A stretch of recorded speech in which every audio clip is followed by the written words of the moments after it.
Les animaux sauvages font partie de mes portraits préférés à réaliser au pastel sec. Bonjour et bienvenue, c'est Jérôme. Aujourd'hui dans cette vidéo, nous allons voir un extrait de cours, celui-ci sur un lion. C'est un extrait de cours que je t'offre dans cette vidéo. La partie d'un œil, donc l'œil complet du lion, donc on y verra comment je réalise tous les détails, par quoi je commence, les effets de lumière, les ombrages, comment donner de l'intensité, de la brillance à un œil. Donc tu verras toutes les étapes, comment j'ai réalisé cet œil de lion. Mais avant de commencer, n'hésite pas à t'abonner, à enclencher la petite cloche pour ne rien rater sur les prochaines vidéos au pastel sec. C'est parti, bonne démonstration. On reprend le Carbotello, le 615, et on refait le même. On peint complètement l'intérieur de notre iris et ensuite on fera la pupille. Donc surtout, je rappelle, veille à ce que tes yeux, les yeux du lion, soient quasiment de la même taille. N'en fais pas un plus petit que l'autre, sinon ça va pas faire joli, quoi. Voilà, je fais bien le tour. Même si tu as fait pendant ton esquisse la pupille qui n'est pas centrée, comme je te l'ai dit tout à l'heure, c'est pas très grave, tu peux tout peindre. Aucun problème. On l'a vu précédemment, ça a très bien fonctionné. Voilà, donc là j'essaie de garder quasiment la même taille que l'autre. Donc surtout, entre deux, n'hésite surtout pas à t'éloigner pour regarder le rendu.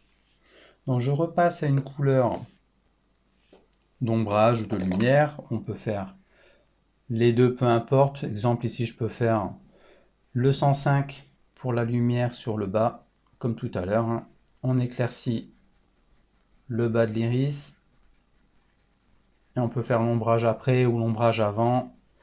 Donc ça dérange pas.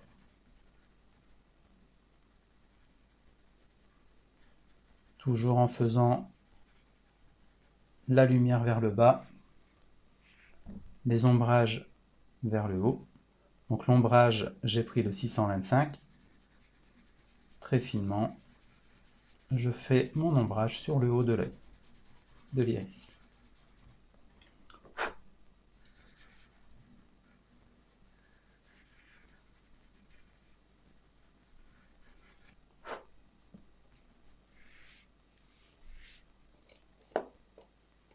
Donc on peut lui redonner un aspect un peu plus jaune avec le 692. Donc c'est exactement le même exercice que tout à l'heure.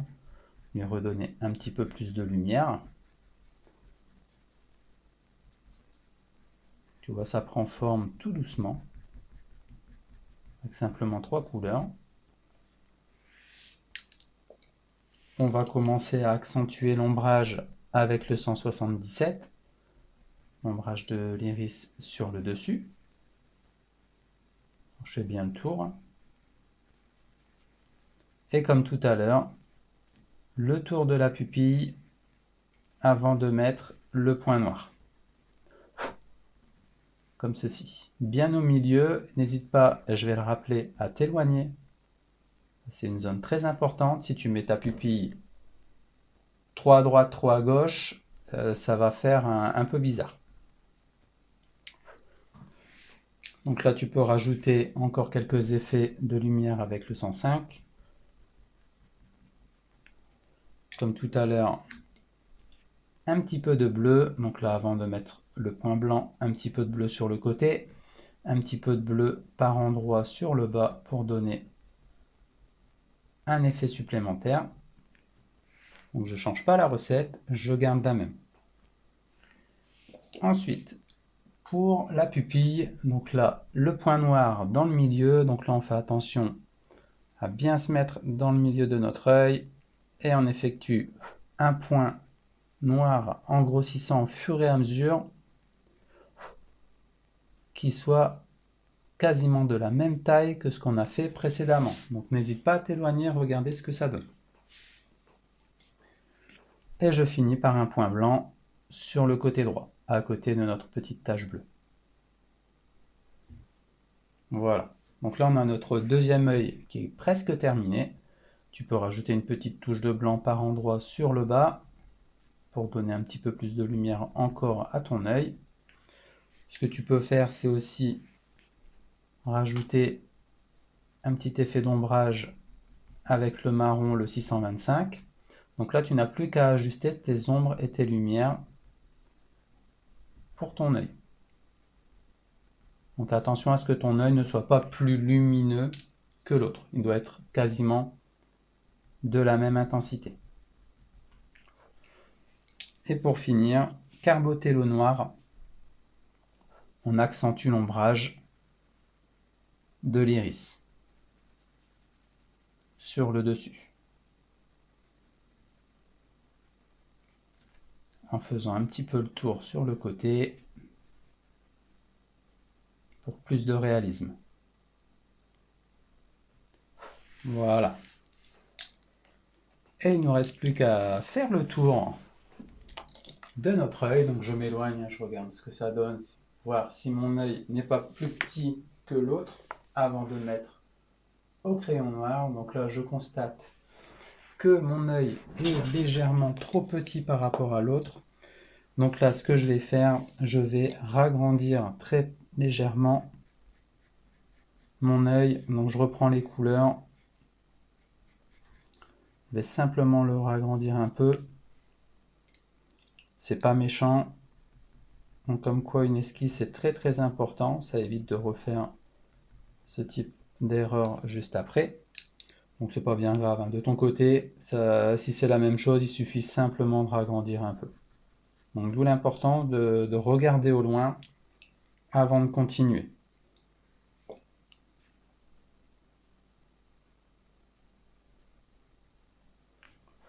Voilà, donc là j'ai simplement rehaussé un peu sur le côté gauche de son œil.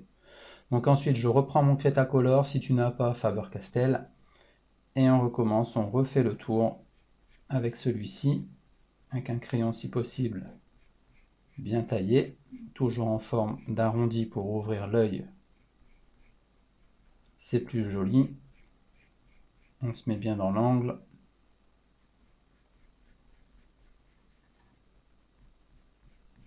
On fait bien le tour vers le bas, toujours en forme d'arrondi, très finement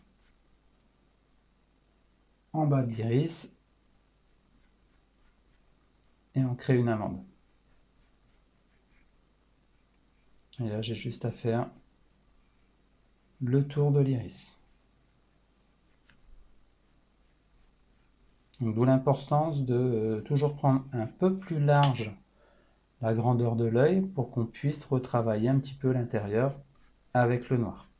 Parce que si on fait trop petit, on passe au noir après.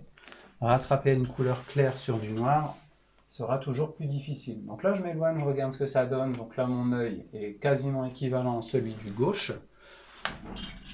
Donc je rappelle, et force-toi bien à t'éloigner, regarder la taille des yeux. C'est très important.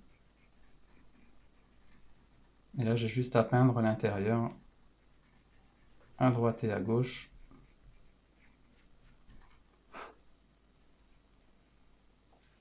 Voilà. Et on essaye toujours d'obtenir quelque chose de bien rond. Pas angulaire, bien rond sur les côtés.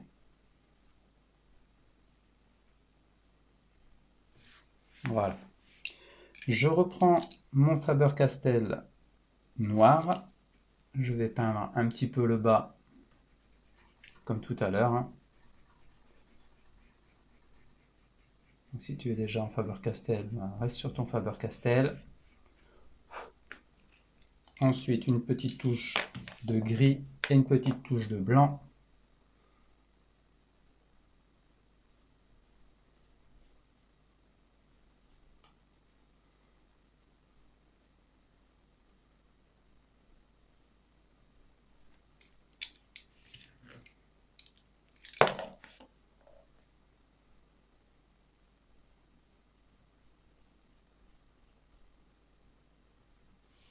Voilà, des deux côtés, pas besoin de plus. Et on retravaille aussi avec le Carbotello, le 760. On continue de faire un petit peu le tour sur la droite et la gauche dans les creux.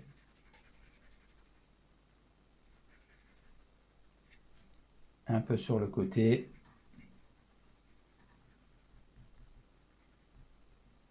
Très léger. Voilà, en ce qui concerne les deux yeux de notre lion sont quasiment terminés. Il ne nous reste plus qu'à faire le pelage pour les sourcils sur le dessus. Avant de passer à la suite, n'oublie pas de regarder les derniers détails. Si tu as besoin de rectifier certaines choses sur les yeux, rajouter de l'ombrage, rajouter de la lumière, surtout n'hésite pas à le retravailler. Comme là tu vois, je reprends un peu de Carbotello noir pour rassombrir un petit peu plus son regard sur le haut. Même chose de l'autre côté, lui donner un regard un peu plus perçant avec ses effets d'ombrage. Très léger, on n'a pas besoin de plus. Voilà. Donc, encore une fois, n'hésite pas à t'éloigner, regarder ce que ça donne. Donc là, le regard est très beau. On va pouvoir continuer en commençant un petit peu le pelage sur les yeux de notre lion.